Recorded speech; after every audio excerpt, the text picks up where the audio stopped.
अस्सलाम वालेकुम। उम्मीद है आप सब खैरियत से होंगे। अल्लाह ताला हम सबको अपने हिफ्ज़ ईमान में रखे।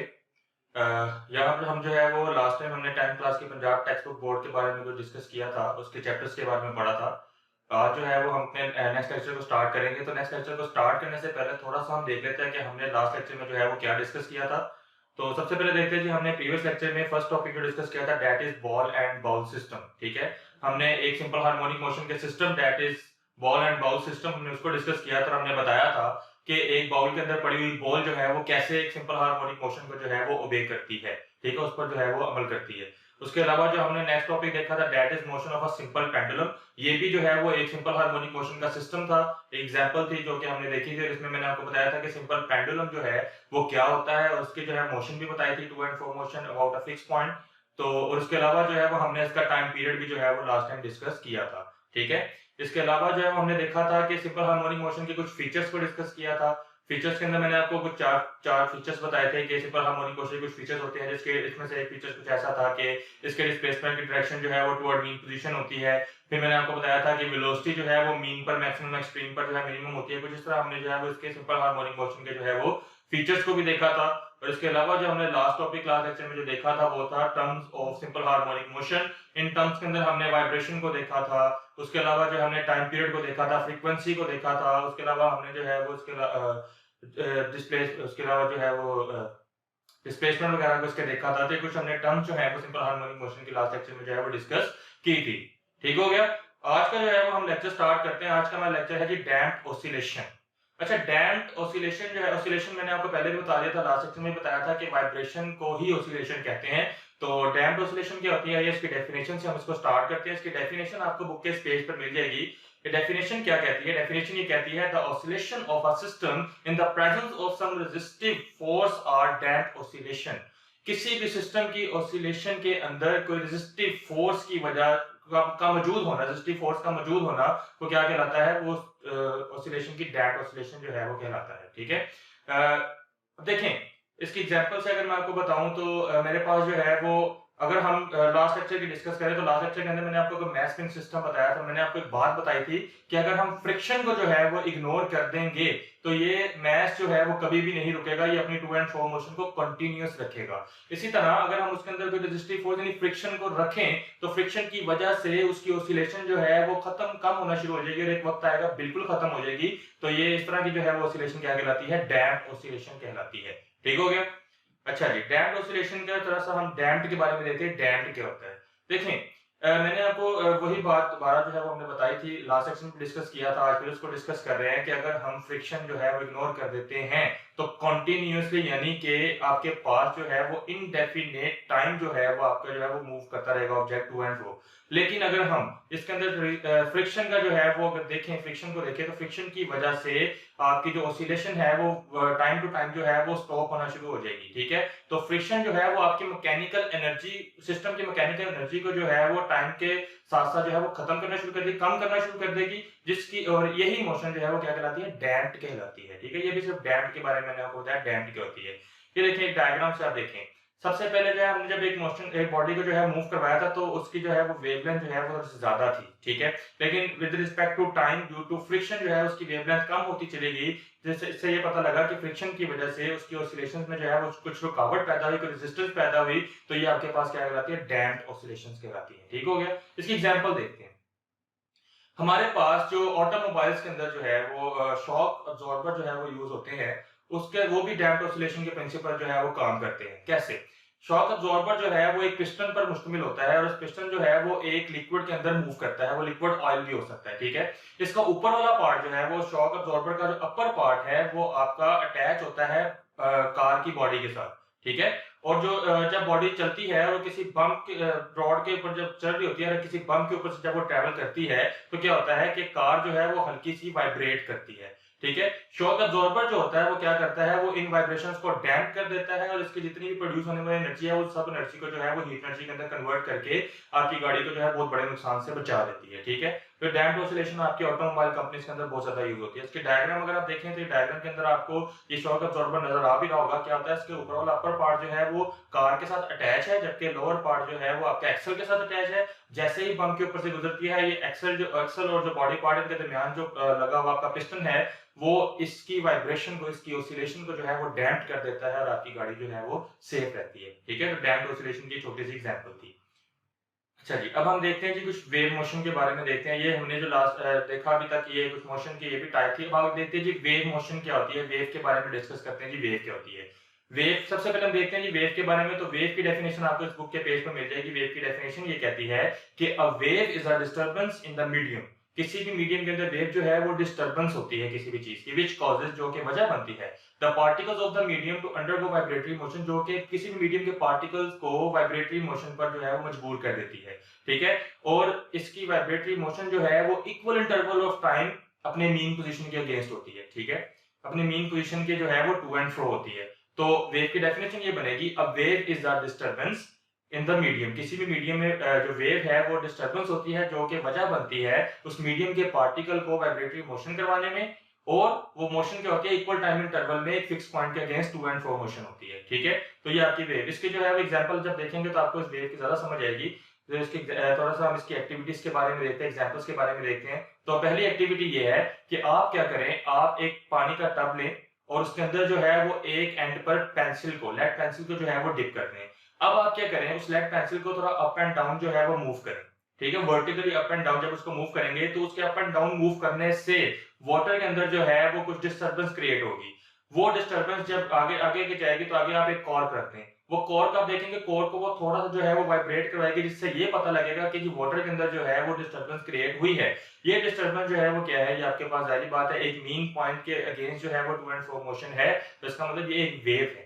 ठीक है, अब वहां पर वेव प्रोड्यूस हुई है जिसने एक मीडियम के मॉलिक्यूल को जो है वो टू एंड फ्रो मोशन पर मजबूर कर दिया। ठीक है, इस डायग्राम के अंदर देखिए आपको ज्यादा समझ आएगी ये क्या किया हुआ है। टब के अंदर एक पेंसिल को डिप किया हुआ है, जैसे हमने उसको अप एंड डाउन जो है वो वर्टिकल मूव करवाया, तो उसके जो है वो टब के पानी के अंदर आप देखेंगे कि आपको जो है वो वेव प्रोड्यूस होती नजर आ रही है, और कॉर्क जो है वो थोड़ा सा अपनी पोजीशन पर जो है वो वाइब्रेट भी करता नजर आएगा। ठीक है, तो ये आपकी एक्टिविटी नंबर 1 थी। अब जरा इसी की एक्टिविटी नंबर 2 देखते हैं, उससे देखें क्या है। आप क्या करें, आप एक रस्सी लें, उस रस्सी का जो है वो एक पॉइंट पी जो है उस पर होगा। आप क्या करें, उसका एक एंड जो है वो किसी स्पोर्ट के साथ बांध दें। ठीक है, डायग्राम में साथ साथ देखते जाएं। आपने किया एक स्पोर्ट के साथ एक रस्सी को बांध दिया और उस पर एक पी पॉइंट, हमने कोई भी पॉइंट ले लिया। अब आप क्या करें, उस रस्सी को जो है वो अप एंड डाउन जो है वो मूव करें।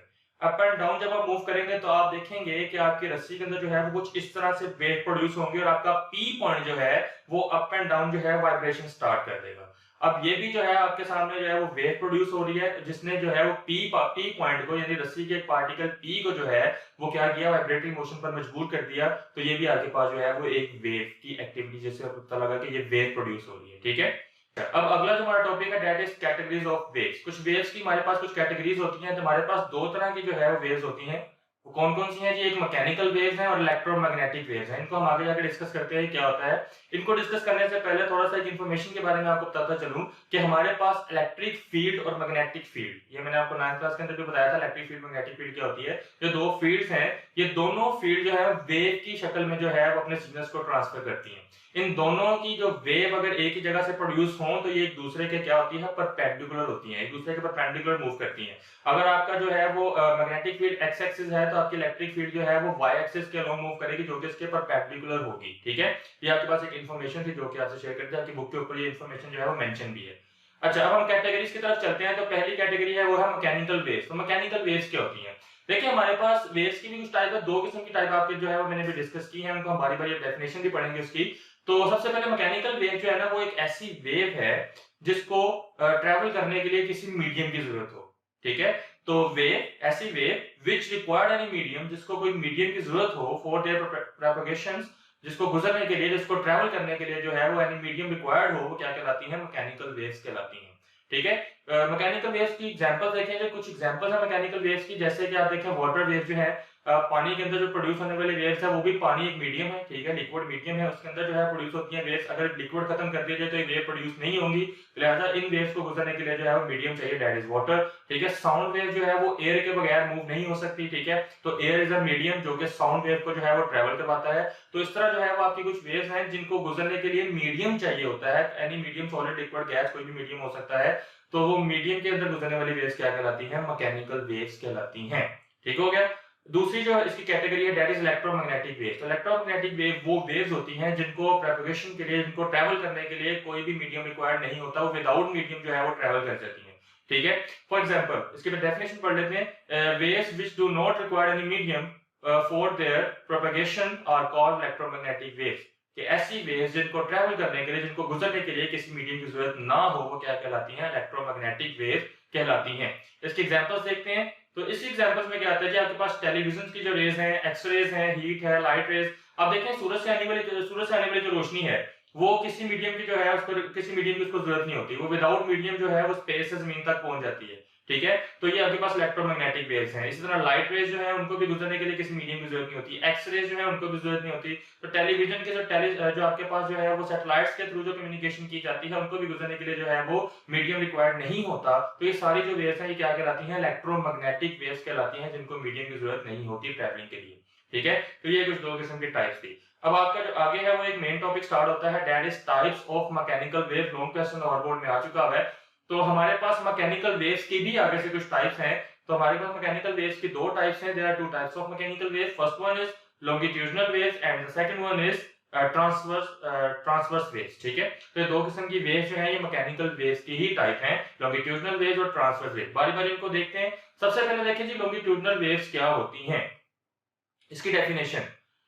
लॉन्गिट्यूडिनल वेव्स के अंदर क्या होता है? पार्टिकल ऑफ द मीडियम, किसी भी मीडियम के पार्टिकल जो है वो बैक एंड फोर्थ मूव करते हैं। जहां पर वेव मूव करे उस वेव की मोशन की डायरेक्शन में जो है वो बैक एंड फोर्थ मूव करते हैं, ठीक है। तो इसकी डेफिनेशन क्या है? Longitudinal wave, the particle of the medium move back and fourth along the direction of propagation of wave. जहां पर वेव ट्रेवल कर रही है उसी की डायरेक्शन में बैक एंड फोर्थ जो है वो मूव करते जाएं। तो इस तरह की वेव्स क्या कहलाती हैं? लॉन्गिट्यूडिनल वेव्स कहलाती हैं। एक बात याद रखिएगा, लॉन्गिट्यूडिनल वेव है मैकेनिकल वेव की टाइप, तो इसको गुजरने के लिए मीडियम चाहिए, ठीक है। तो मीडियम, जहां पर मीडियम के अंदर प्रोड्यूस होने वाली वेव की डायरेक्शन होगी उसी डायरेक्शन में जो है अगर बैक एंड फोर्थ मोशन हो रही है तो वो वेव्स क्या कहलाती हैं? वो लॉन्गिट्यूडिनल वेव्स कहलाती हैं। इसकी एक्सप्लेनेशन थोड़ी सी देखें लॉन्गिट्यूडिनल वेव जो है वो एक स्प्रिंग हम ले लेते हैं। स्प्रिंग जो है वो स्लिंग की स्प्रिंग होगा जो कि थोड़ा सा सॉफ्ट होगा, ठीक है। हम क्या करते हैं? हम उसको एक स्मूथ फ्लोर के ऊपर जो है वो रख देते हैं और उसका एक एंड जो है ना वो हम किसी रिजिड स्पोर्ट के साथ जो है वो बांध देते हैं। उसका दूसरा एंड जो है वो हमने अपने हाथ में रखना है। स्प्रिंग लिया, उसका एक सिरा जो है वो हमने एक स्पोर्ट के साथ जो है रिजिड स्पोर्ट के साथ बांध दिया, दूसरे सिरे को जो है हमने अपने हाथ में पकड़ लिया, ठीक है। इसके एक्सप्लेनेशन जो है वो जरा अगले स्लाइड्स में देखें। अगले जो है वो डायग्राम के अंदर आपको ज्यादा समझ आएगी।